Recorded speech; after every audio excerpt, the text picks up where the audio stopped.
안녕하세요. 작년에 이어 한사랑학당 교회사 시리즈로 찾아뵙게 된 김미정 전도사입니다. 지난 교회사 시리즈에서는 어떻게 카톨릭에서 개신교가 분리되었는지를 살펴보는 독일 마틴 루터 종교개혁에 대한 이야기를 나누었는데요.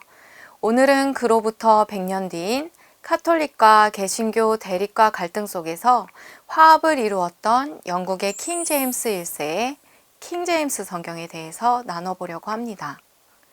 그럼 먼저 그 당시 영국의 상황을 살펴볼까요?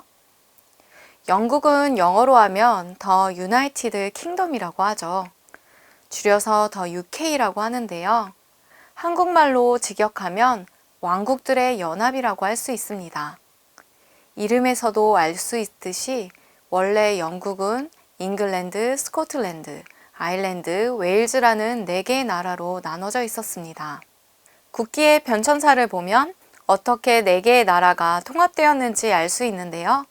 흰 바탕에 붉은색 성 게오르기우스 십자가가 그려져 있었던 잉글랜드 국기와 파란 바탕에 흰색 X자가 상징이었던 스코틀랜드 국기가 1606년 두 나라가 통합되면서 이러한 형태의 국기가 만들어졌습니다. 그리고 1801년 흰 바탕에 붉은색 X자 국기를 사용하던 아일랜드와도 통합되면서 지금의 유니언 잭이라고 하는 영국의 국기가 만들어지게 되었습니다. 그래서 영국은 월드컵 출전도 영국, 더 유나이티드 킹덤이라는 이름으로 출전하지 않고 각 나라의 이름으로 출전한다고 합니다. 오늘 주제인 킹 제임스 성경 번역은 바로 첫 번째 통합이 이루어졌던 1606년 잉글랜드와 스코틀랜드가 하나의 나라로 통합되면서 이루어졌던 일입니다. 스코틀랜드의 왕 제임스 스튜어트는 1566년 6월 19일에 태어났습니다. 제임스의 모친인 메리 여왕은 카톨릭 신자였는데요. 청교도로 이루어진 의회 귀족들과 갈등을 빚게 되어 결국 그들의 협박으로 태어난 지 13개월에 어린 제임스에게 왕위를 계승하고 잉글랜드로 망명하게 됩니다. 그 후 반역을 도모했다는 이유로 잉글랜드의 엘리자베스 여왕에게도 참수를 당하게 되죠. 어린 나이에 왕이 된 제임스 6세는 부모 없이 삼촌을 비롯한 4명의 귀족들에게 섭정을 받으며 자라나는데요. 청교도 귀족들은 제임스가 청교도적 신앙 안에서 스코틀랜드를 통치하기 원했기 때문에 청교도 가정교사 조지 뷰캐넌에게 신앙 교육을 받도록 합니다. 어린 제임스는 두 그룹의 갈등 속에서 권력이 바뀔 때마다 어떻게 살아남을 것인가에 대한 방법을 은연중에 배우게 되죠.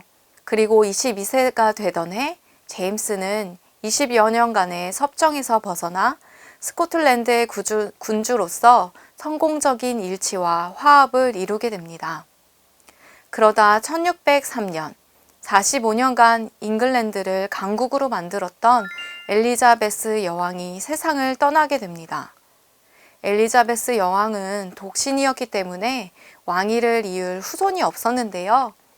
육촌 이모인 엘리자베스 여왕과 편지를 주고받으며 관계를 유지했던 제임스는 종손의 자격으로 잉글랜드 군주로 즉위하게 되면서 잉글랜드와 스코틀랜드는 하나로 통합되었습니다. 그로 인해 스코틀랜드의 제임스 6세라는 명칭에서 이제는 두 나라의 왕, 제임스 1세로 불리게 됩니다. 그 후 두 나라 안에 있던 청교도와 성공회 간의 힘 겨루기가 시작되었는데요. 서로가 권력을 유지하고 확장하기 위해 왕에게 신임을 받으려고 했기 때문이죠. 어렸을 때부터 이러한 갈등 상황을 잘 파악했던 제임스는 왕을 중심으로 한 화합을 이루려고 노력했습니다.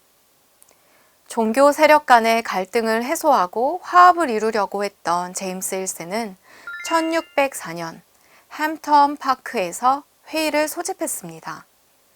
성공회 주교들과 청교도들이 모두 참석한 이 회의에서 청교도 측 지도자이자 옥스퍼드 코퍼스 크리스티 칼리지의 학장이었던 존 레이놀즈가 왕에게 새로운 성경 번역을 요청합니다. 제임스 1세도 기존에 있던 여러 영어 성경 번역에 만족하지 못하고 있었는데요. 성공의 주교들이 사용하던 비숍 성경은 학술적으로 부족하다고 생각하고 있었고, 청교도들이 사용하던 제네바 성경은 군주제 폐지와 같은 사람들을 성동하는 해석을 담고 있어 불만을 갖고 있었습니다. 그런 제임스 1세에게 새로운 성경 번역 제안은 왕을 중심으로 한 양 진영을 화합할 수 있는 절호의 기회라고 여겨졌습니다. 새로운 번역본을 만드는 과정은 몇 가지 원칙이 있었는데요. 그 첫 번째는 최고의 학문성이었습니다.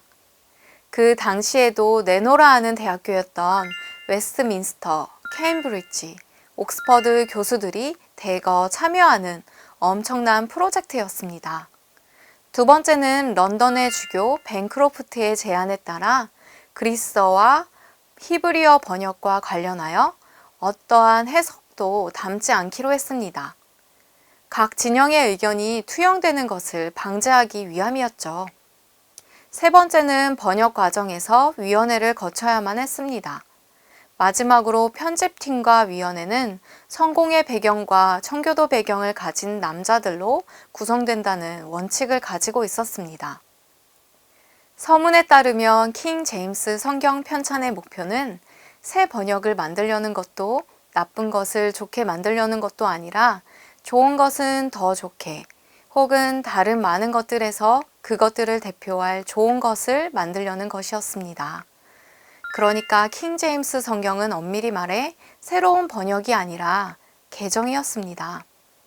해석이 들어간 의역이 아니라 원문을 보다 더 잘 전달하는 번역을 선택해 개정한 것이죠. 성경 번역의 이유로 참수를 당했던 윌리엄 틴들이 번역했던 성경의 70%가 킹 제임스 성경에 사용될 정도였으니까요. 그렇게 47명의 사람들이 6개의 그룹으로 나뉘어서 2년 9개월 동안 개별적으로 번역한 후 12명으로 구성된 위원회에서 전체 번역본을 감수하는 과정을 거치게 되었습니다. 이렇게 완성된 킹 제임스 성경은 1611년 성경 봉헌식을 통해 교회와 가정에 자리 잡기 시작했고, 무엇보다도 잉글랜드와 스코틀랜드의 청교도와 성공의 세력을 화합으로 이끌며 왕권을 강화할 수 있게 된 결정적인 계기가 되었습니다. 또한 킹 제임스 성경은 그 당시 만들 수 있는 가장 좋은 번역 작품으로 영어와 영문학에 크게 기여했다고 평가받는 책이 되었습니다. 하지만 여러 사람들이 참여하여 이름의 표기나 단어가 일관적이지 않은 부분도 있으며, 무엇보다도 신약 성경의 원문을 번역한 것이 아닌 에라스무스가 후기 비잔틴 필사본들로 엮은 그리스어 본문을 번역한 것이라는 점이 단점이라고 할 수 있습니다. 킹 제임스 성경 서문에 이런 말이 있는데요.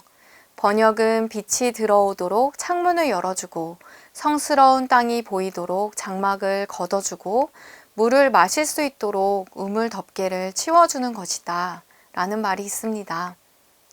다른 나라와 달리 극명한 종교개혁이 이루어지지 않았던 영국에서의 킹 제임스 성경 번역은 정치적으로 성경을 번역하고 해석해 권력을 확장하려고 했던 갈등과 분열의 어두운 상황 가운데 진리의 빛과 생명의 물을 가로막고 있었던 장애물들을 제거하는 또 다른 방식의 종교개혁이라고 할 수 있습니다. 지금까지 킹 제임스 성경의 탄생에 대해 살펴보았는데요. 이를 통해 성경 번역의 중요성을 깨닫고 하나의 구절을 묵상할 때도 여러 번역본들을 살펴보며 하나님의 말씀의 진정한 의미가 무엇인지를 연구하며 깊이 있는 묵상에 도전해 보시면 어떨까요? 그렇게 진리의 말씀을 기준 삼아 세상을 분별하는 한사랑교회 성도님들이 되시기를 주님의 이름으로 축복합니다. 감사합니다.